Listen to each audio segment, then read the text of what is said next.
किसान साथियों, आज की वीडियो गन्ने की फसल के लिए बहुत खास है। आज की इस एक वीडियो में हम बात करेंगे कि गन्ना की बुआई के समय से लेकर के गन्ना की कटाई तक जो है हमें कौन कौन से खाद डालने चाहिए, कितनी डोज लगानी चाहिए ताकि हमारा जो गन्ना है वो 100+ निकले, उसमें कोई रोग भी ना आए किसान साथियों।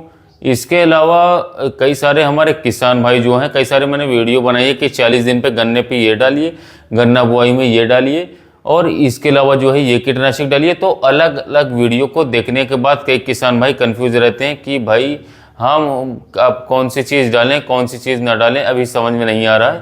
तो इस एक वीडियो में जो है मैं आज सारी डिटेल बताऊंगा कि गन्ना की बुआई से लेकर के गन्ना कटाई तक हमें कितनी डोज लगानी चाहिए, कौन कौन सी डोज लगानी चाहिए और क्या उनकी मात्रा रहेगी, किस समय पर लगानी चाहिए। अगर आप ये वीडियो फॉलो करते किसान भाइयों, कोई कारण नहीं बचेगा कि आपके गन्ने में किसी भी चीज़ की डिफिशियंसी रह जाए। और अगर आप इस नियम को सही तरीके से फॉलो करेंगे तो ये भी निश्चित है कि आपके गन्ने में कोई रोग भी नहीं लगेगा किसान भाइयों। तो किसान साथियों शुरू करते हैं। सबसे पहले जो है, जब हम अपने खेत की तैयारी अच्छी तरीके से कर लें तो कौन सी डोज है जो हमें गन्ना की बुआई पर लगानी है।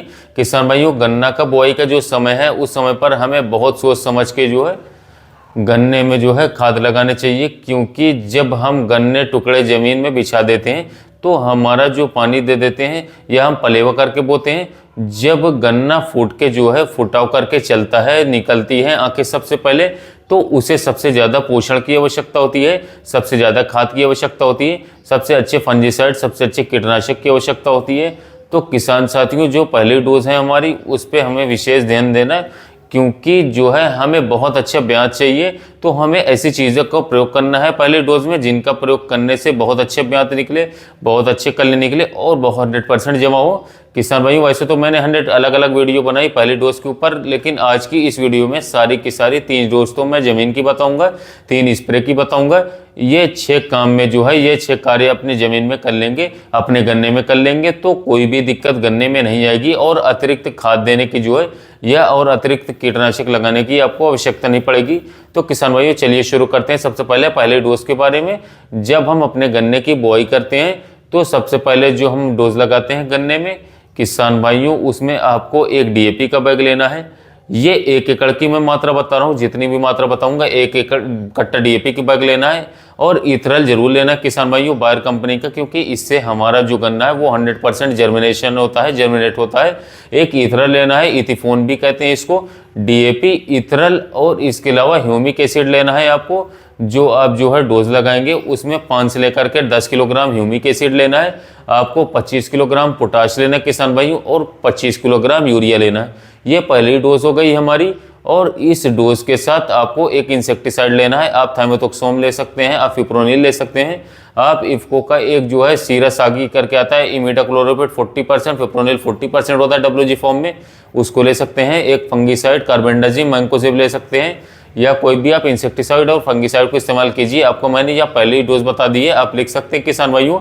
Humic acid, DAP, ethereal 25 kilogram और 25 किलोग्राम पोटास और 25 किलो यूरिया, ये हमारी पहली डोज है। किसान भाइयों, जब हमारा गन्ना जम करके आ जाता है बाहर, जब हमारे गन्ने के जो है कोई 25 दिन में जो है पानी देते हैं और कोई किसान भाई जो है हमारे गन्ने को पहले जो पानी देते हैं वो 30 दिन में लगभग देते हैं।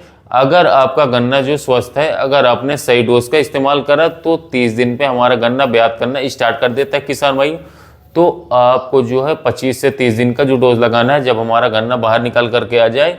दूसरी डोज जो है, अब हमें एनपीके का प्रयोग करना है, घुलनशील, क्योंकि हम अब मिट्टी के बाहर आ चुके हैं। पहले में हमने डीएपी इसलिए डाली क्योंकि डीएपी सबसे ज़्यादा मिट्टी में काम करती है अच्छे, और गन्ने टुकड़े के पास अगर हम डीएपी का प्रयोग करते हैं तो ही हमारी जो है जो फसल है वो फसल में डीएपी को अच्छी तरीके से ग्रहण कर पाती है। एनपीके घुलनशील होता है किसान भाइयों, आप उसका प्रयोग पहले पानी पे करिए, तो एनपीके आप ऊपर भी डाल सकते हैं, वो पौधे तक पहुँच जाएगा पानी देते ही। तो चलिए शुरू करते हैं। दूसरी डोज है हमारी 1 बैग एनपीके का, 1 बैग कैल्शियम नाइट्रेट का 25 किलो का, और 1 सागरी का इस्तेमाल करनी है हमें 10 किलो की। और किसान भाइयों, बोरॉन लेना है हमें। बोरॉन जमीन में लेने के लिए 500 ग्राम बोरॉन का प्रयोग करना है किसान भाइयों। बोरॉन एक ऐसा प्रोडक्ट है, ऐसा एक तत्व है जिस पे किसान भाई बिल्कुल ध्यान नहीं देते हैं, उस पर फोकस ही नहीं करते हैं। ये हमारे पौधे के लिए बहुत ही अच्छी खाद है, शानदार खाद है। कभी भी आपके गन्ने में हरा कलर नहीं टूटेगा कि इसमें हम सागरी का प्रयोग कर रहे हैं इस डोज में। किसान भाइयों सागरिका हमारे गन्ने में जो है बहुत ही ज़्यादा कल्ले निकालेगी, फोटोसिंथेसिस बढ़ेगा, सारे के सारे तत्व हैं सागरिका के अंदर होते हैं जितने भी पौधे को चाहिए, और कैल्शियम नाइट्रेट भी हमारा व्याप्त करता है। तो किसान भाई जो चार्ट बनाया मैंने बहुत सोच समझ करके बनाया है। पहली डोज हमने जो रखी वो इस हिसाब से रखी कि हमारा जर्मिनेशन बढ़िया हो, ह्यूमिक और इथेनॉल का प्रयोग करें। दूसरी डोज में मैंने जो है बहुत ही ज़्यादा ब्यात लेने के लिए कैल्शियम नाइट्रेट डाल दिया, सागरिका डाल दी और बोरॉन डाल दी। तो किसान साथियों आपको ये चीज़ें बदलनी है और आपको ज़मीन के बाहर आने के बाद अब कोराजन का इस्तेमाल करना है पहले ही पानी पे, ताकि हम उसकी निराई गुड़ाई करें, इसमें कोई भी कीट न लगे। किसान भाइयों ये दोनों डोज बहुत ही खास है किसान साथियों। अब किसान भाइयों जो तीसरी डोज है हमारे गन्ने पे लगेगी, वो लगेगी जब हम मिट्टी चढ़ाएंगे या हमारा गन्ना मई जून में पहुंच जाएगा। लास्ट में जो है बिल्कुल लास्ट में आखिरी जुताई पे आखिरी दवाई पे जो है हमें इस्तेमाल क्या करना किसान भाइयों, सिंगल सुपर फॉस्फेट 1 बैग। इस सिंगल सुपर फॉस्फेट के अंदर जो है कई चीज़ों का मिक्सचर होता है, तो इसका भी हम इस्तेमाल करना है, क्योंकि हमारी जो फसल है गन्ने की उसको कुछ ऐसे चीज़ों की आवश्यकता होती है, हमारी जो फसल है उसको सभी तत्वों की आवश्यकता होती है। तो सिंगल सुपर फॉस्फेट के साथ आपको यूरिया का इस्तेमाल करना है, 25 किलोग्राम यूरिया, 25 किलोग्राम पोटाश। और किसान भाइयों अगर आप मिट्टी चढ़ाते वक्त इस डोज का इस्तेमाल कर रहे हैं तो इसमें आपको कोई भी एक अच्छा कीटनाशक डालना है, या तो आप फर्टेरा का इस्तेमाल कीजिए, या तो आप जो है वर्टागो का इस्तेमाल कर सकते हैं, या आप लिक्विड जो है कोराजन का इस्तेमाल कर सकते हैं एक बार फिर, क्योंकि ये जो हमारी लास्ट डोज हो जाएगी किसान भाइयों, इसके आगे आपको डोज नहीं देनी है। अब आती किसान भाइयों स्प्रे की बात करते हैं। अब हम पीछे हट के जाते हैं, जब हमारा गन्ना जो है दूसरी डोज हम लगा देते हैं 30वें दिन, तो हमारा जो गन्ना है 7 दिन का हो जाता है। जब हमारा तीसरा या चौथा पानी देते हैं तो हमारा गन्ना 60 दिन का हो जाता है, स्प्रे खाने लायक हो जाता है, इसकी पत्तियां निकल जाती हैं, इसमें ब्यात अच्छा स्टार्ट हो चुका होता है। तो किसान भाइयों 2 डोज के बाद हमें स्प्रे करना स्टार्ट कर देना है। और किसान साथियों स्प्रे भी मैं 1 एकड़ का बताऊंगा। पहले स्प्रे आपको जो लगानी है वो 60 दिन पे लगानी है किसान भाइयों, 60 दिन पे आपको प्रयोग का करना है। आप लिख सकते हैं जिब्रेलिक एसिड 5 ग्राम 1 एकड़ की डोज में बता रहा हूँ, उसके साथ NPK 19-19-19 और क्वांटिस, ये 3 चीज़ पहले स्प्रे में लेनी है। मात्रा बिल्कुल नहीं बढ़ानी स्प्रे में।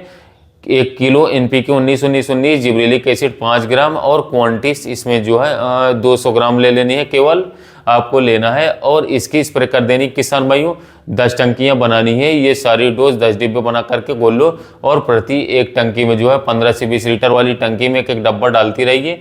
और पहले डोज हो गई हमारी 60 दिन पे। अब मैं आपको बताता हूँ दूसरी डोज किसान भाइयों। दूसरी डोज 110 से 120 दिन पे हमें स्प्रे लगानी है, उसमें भी हमें जिब्रेलिक एसिड का इस्तेमाल करना है। जिब्रेलिक एसिड जो है इतना ज़बरदस्त ग्रोथ आपके गन्ने को देगा किसान भाइयों, 1 हफ्ते 10 दिन के अंदर 2 फुट गन्ना आपका बढ़ जाएगा किसान भाइयों। दूसरी बार में जिब्रेलिक एसिड जो है जिब्रेलिक एसिड का इस्तेमाल करना, वही 5 ग्राम प्रोजिप नाम से आता है सिनेंटा का, 120 से 125 दिन पर 0.34 भी लगाना है। इसके बाद 0.34 किसान भाइयों, और बोरॉन 1 ग्राम प्रति लीटर जो है, मान लीजिए 20 लीटर की टंकी है तो 20 ग्राम लेना है, 15 लीटर की है तो 15 ग्राम बोरॉन लेना है। 0.34 जिब्रेलिक एसिड और बोरॉन। इस बार आपको एक इंसेक्टिसाइड भी मिलाना है इसके साथ किसान भाइयों। आप थाइमेथोक्सोम मिला सकते हैं, आप जो है क्लोरोपायरिफॉस मिला सकते हैं, आप प्रोफेनोफॉस मिला सकते हैं, कोई भी सस्ता इंसेक्टिसाइड जो है आपको इस बार मिला लेना है इसके साथ। अब आते हैं तीसरी स्प्रे किसान भाइयों। तीसरी स्प्रे हमें लगानी है 150 से 200 लीटर पे 200 दिन पे, जब हमारा लास्ट बिल्कुल हो जाएगा उसमें हमें स्प्रे लगानी है। उसमें हमें कोई भी अतिरिक्त जो है चीज़ें नहीं लगानी, उसमें केवल और केवल 0050 का हमें स्प्रे करना है अपने गन्ने पे। तो किसान भाइयों मैंने आपको ज़मीन में 3 डोज बताई, और 3 डोज के बाद मैंने 3 ही आपको स्प्रे बताई। किसान साथियों अगर आप इनको फॉलो करते हैं आपका गन्ना 100+ ही निकलेगा किसान भाइयों।